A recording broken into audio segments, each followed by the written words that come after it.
മൂപ്പരുടെ ഏതോ ഒരു വീടും കാര്യങ്ങളും സ്ഥലവും ഒന്നും ഞാൻ പറയുന്നില്ല. ആളുടെ വീട് നമ്മുടെ 14 ജില്ലകളിൽ ഒരു ജില്ലയിലാണ്.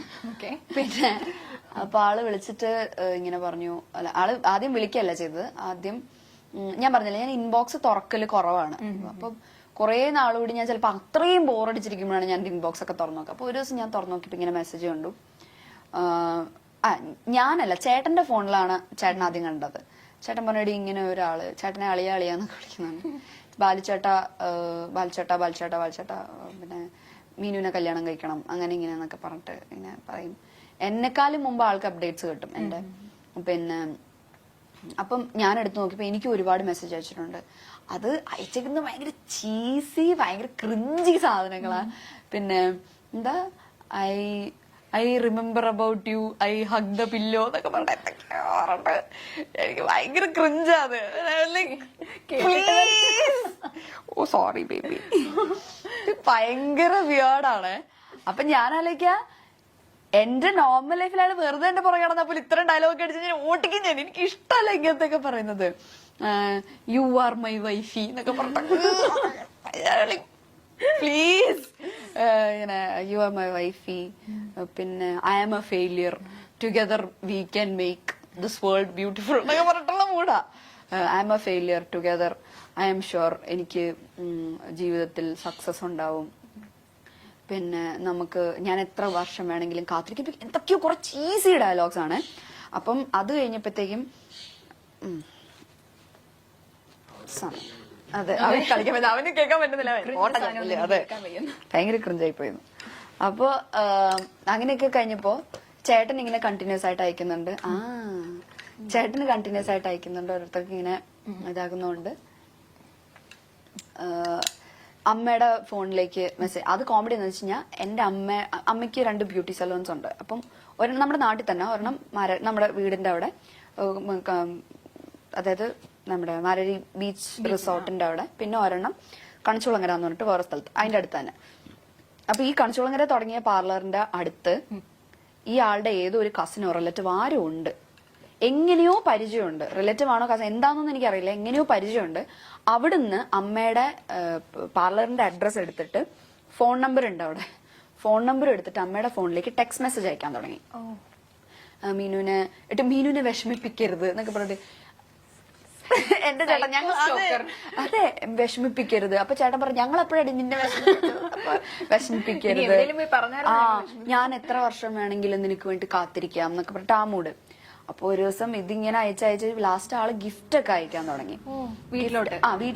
പാർലറിന്റെ അഡ്രസ് അറിയാവുന്നത്. പാർലറിലേക്ക് ഗിഫ്റ്റ് അയക്കാൻ തുടങ്ങി. പിന്നെ എന്തൊക്കെയോ വെച്ചിട്ടുണ്ട്. പിന്നെ വാലന്റൈൻസ് ഡേയുടെ അന്ന് അയച്ചു ഒരു കത്ത്. എന്താ അയ്യോ ആ വാചകം എന്തായിരുന്നു? കവിത വരുന്നില്ല, ഇഷ്ടമാണ് എന്നെന്നും, സ്വന്തം പേര്, അങ്ങനെ വെച്ചിട്ടുണ്ട്. അങ്ങനെ അത്രയും ക്രിഞ്ചാണ്. അപ്പൊ ഞാൻ വീട്ടിൽ എന്നിട്ടൊരു മയിൽപീലിയുടെ ഇതും സാരല്ല പോട്ടെ ഓ സാരല്ല പോട്ടെ കുഴപ്പമില്ല ഇല്ല കുഴപ്പമില്ല. അതെ ചാടിയതാ. സാരല്ല പോട്ടെ. ഇല്ലില്ല ഞാൻ ഇറക്കാൻ നോക്കിയ വഴി അതാ ചാടിയതാ. സാരല്ല പോട്ടെ. ഓ ചാടിയില്ല, ഞങ്ങൾ ചാടിയില്ല, ഞങ്ങള് കുഴപ്പമില്ല പേടിച്ചു പോയി. പക്ഷെ നല്ല സാരല്ല. പേടിച്ചുപോയി. ഇല്ല അതെ അവൻ എത്ര ഉണ്ടെന്ന് കുറച്ച് ചാടിയതാ. ഇല്ല കുഴപ്പമൊന്നും പറ്റില്ല. എന്താ കരഞ്ഞാനെ? ഇതൊന്നും ഞങ്ങക്ക് പുത്തിരിയല്ല. ഇല്ല കുഴപ്പമില്ല, സാരല്ല. ഇവനായോണ്ട് ഇറക്കി വല്ലവരെ ഇപ്പൊ കടിച്ചു കയറി കൊന്നേനെ. എന്നിട്ട് ഇങ്ങനെ കൊറേ ഇങ്ങനെ ലെറ്റർ ഒക്കെ തന്നു. പിന്നെ മയിൽപീടിയുടെ ഒരു കീ ചെയിൻ, പിന്നെ ഒരു കമ്മല്, ഇതൊക്കെ തന്നു. ഞാനതൊക്കെ അവിടെ അടുത്ത് വെച്ചിട്ടുണ്ട്. പിന്നെ അത് കഴിഞ്ഞപ്പോഴത്തേക്കും തിരിച്ചയച്ചു കൊടുക്കാൻ ഈ മൂപ്പറുടെ അഡ്രസ് എനിക്ക് അറിയത്തില്ല. ഈ ഇങ്ങോട്ട് അയക്കുന്നതിൽ ആളുടെ ഫ്രം അഡ്രസ് ഇല്ല. അങ്ങനെ അയക്കാൻ പറ്റുമോ? കൊറിയറാ. ഫ്രം വെക്കാതെ അയക്കാൻ പറ്റുമോ? കൊറിയർ അയക്കാമല്ലോ. ഇതെന്തിന്റെ പ്രൊഫഷണൽ കൊറിയേഴ്സ് എന്തോ അങ്ങനെ എന്തോ ആണ്. അപ്പൊ അമ്മ എന്നോട് ആദ്യത്തെ ഗിഫ്റ്റ് അയക്കുന്ന സമയത്ത് എന്റെ അടുത്ത് ഇങ്ങനെ പറഞ്ഞിട്ടുണ്ടായിരുന്നു പ്രൊഫഷണൽ കൊറിയേഴ്സ് എന്നത്. എനിക്ക് പ്രൊഫഷണൽ കൊറിയേഴ്സ് വഴിയൊന്നും വരില്ല. പ്രൊഫഷണൽ കൊറിയേഴ്സ് DTDC എന്തോ ആണ്, വരില്ല. എനിക്ക് പിന്നെ ആമസോൺ ഫ്ലിപ്കാർട്ടൊക്കെ വരുള്ളൂ. അപ്പൊ അത് പ്രൊഫഷണൽ വഴി വരേണ്ട കാര്യമില്ലല്ലോ. അപ്പൊ അമ്മ ചെന്നപ്പോ പറഞ്ഞു മോളെ ഇത് ഇങ്ങനെയാന്നാണ്. പിന്നെ എനിക്ക് എന്തൊക്കെയോ അയക്കുന്നുണ്ട്. ഫെസ്റ്റിവലിന് സ്പെഷ്യൽ ഓഫർ ഒക്കെ ഉണ്ടാവും. അതെ, അങ്ങനെയൊക്കെ ഉണ്ടാവും. ദീപാവലിക്ക് അല്ലല്ലോ, ദീപാവലിക്കാണോ? ദീപാവലിക്ക് സ്വീറ്റ്സ് അയച്ചിട്ടുണ്ടായിരുന്നു. ഡയറി മിൽക്കിന്റെ എന്തൊക്കെയോ കുറേ സ്വീറ്റ്സ് ഒരു പാക്കറ്റിലാക്കി അയച്ചിട്ടുണ്ടായിരുന്നു. അത് ആമസോൺ വഴി എന്തോ ആയിരുന്നു.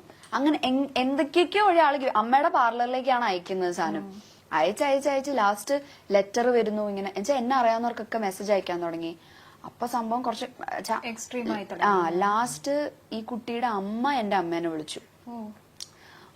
എവിടെ ഇങ്ങനെ വീട് എവിടെയാ, അടുത്ത സൺഡേ ഞങ്ങൾ അങ്ങോട്ട് വന്നോട്ടെ എന്നൊക്കെ ചോദിച്ചിട്ട്. അപ്പൊ അമ്മ പറഞ്ഞു വേണ്ട, മോക്ക് ഇപ്പൊ കല്യാണം നോക്കുന്നുണ്ട്. അപ്പൊ പറഞ്ഞു ഇല്ല, അവക്ക് ഇപ്പൊ താല്പര്യം, ഞങ്ങൾ നോക്കുന്നുമില്ല എന്ന് പറഞ്ഞു.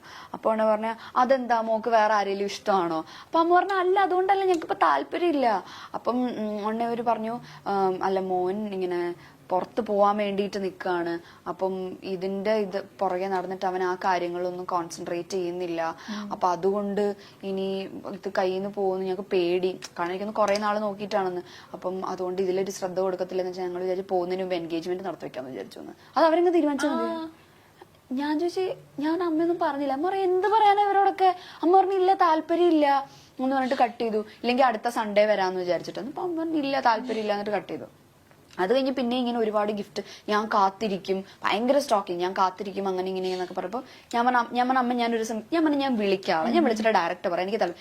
ലാസ്റ്റ് അമ്മയുടെ ഫോണിൽ ടെക്സ്റ്റ് മെസ്സേജ് ആലോ അയക്കുന്നത്. ആ നമ്പറിലേക്ക് ഞാൻ വിളിച്ചിട്ട് ഞാൻ പറഞ്ഞു ഇന്ന ആളല്ലേ. അപ്പം സംസാരം എക്സ്ട്രാ ഡീസൽ സംസാരിക്കുന്നേ ഇല്ല ആള്.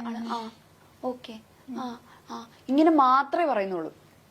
അപ്പം പിന്നെ ഞാൻ വിളിച്ചപ്പോ ഇങ്ങനെ ഞാൻ പറഞ്ഞു ഞാൻ മീനാക്ഷിയാണ്. ഇന്ന ആളല്ലേ ചോദിച്ചു. അതെ. ഞാൻ പറഞ്ഞു ഞാൻ മീനാക്ഷിയാണ്. നിങ്ങളുടെ അമ്മ ഇങ്ങനെ വിളിച്ചിട്ടുണ്ടായിരുന്നു, സംസാരിച്ചിട്ടുണ്ട്. നിങ്ങൾ അയക്കുന്ന ഗിഫ്റ്റ് കിട്ടുന്നുണ്ട്. നിങ്ങൾ ഇപ്പം ആ ആരാധന എന്ന് പറയുന്ന അവിടെ വരെ ഇറ്റ്സ് ഓക്കെ, എനിക്ക് ഹാപ്പിയാണ്, ഞാൻ അതിനെ റെസ്പെക്ട് ചെയ്യുന്നു. പക്ഷെ അതിന്റെ അപ്പുറത്തേക്ക് പോവരുത്. എനിക്കും പേഴ്സണലി നിങ്ങൾ ഗിഫ്റ്റ് ഒക്കെ അയക്കുന്നത് എനിക്കും പേഴ്സണലി ഭയങ്കര ബുദ്ധിമുട്ടുണ്ടാക്കുന്നത്. ഞാൻ അതൊന്നും ഉപയോഗിക്കുന്ന പോലും ഇല്ല. അതൊക്കെ ഇവിടെ വെറുതെ ഇരിക്കുക. വള എന്തൊക്കെയോ അയച്ചു തന്നിട്ടുണ്ട്. അപ്പൊ ഞാൻ പറഞ്ഞു അതൊക്കെ എനിക്ക് ഭയങ്കര ബുദ്ധിമുട്ടുണ്ടാക്കുന്നുണ്ട്. സോ അത് ചെയ്യരുത്. ആരാധന, ഇഷ്ടം അതൊക്കെ സമ്മതിച്ചു. പക്ഷെ ഇതിന് പ്രേമം, കല്യാണം അങ്ങനെയൊന്നും കൊണ്ടുപോകരുത്, ഭയങ്കര മോശമാണ്. പിന്നെ ഇനി ഇതുണ്ടാവരുതൊന്നും. ഇയാളൊന്നും പറയുന്നില്ല, നമുക്ക് തിരിച്ചു പറയാനോട്ടൊന്നാ. ഓക്കെ ഇട്ട് കോള് കട്ടി. അത് കഴിഞ്ഞിട്ട് പിന്നെ അയച്ചു ദീപാവലിക്ക്.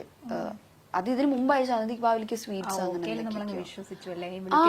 ദീപാവലിക്ക് എന്തൊക്കെയോ ഇങ്ങനെ അയച്ചു. അപ്പൊ അച്ഛൻ എന്നിട്ട് ഒരു ദിവസം ഞങ്ങളുടെ അമ്പലത്തിൽ ഉത്സവം നടന്ന സമയത്ത് ആള് അമ്പലം വരെ എത്തി. കാരണം ഞാൻ എപ്പോഴും ചാനലിൽ കൂടെ പറയല്ലോ മാരരിക്കുളത്താണ് വീട്. അപ്പൊ മാരരിക്കുളത്ത് അമ്പലത്തിന്റെ അവിടെ നിന്നിട്ട് അമ്മേനെ വിളിച്ചു.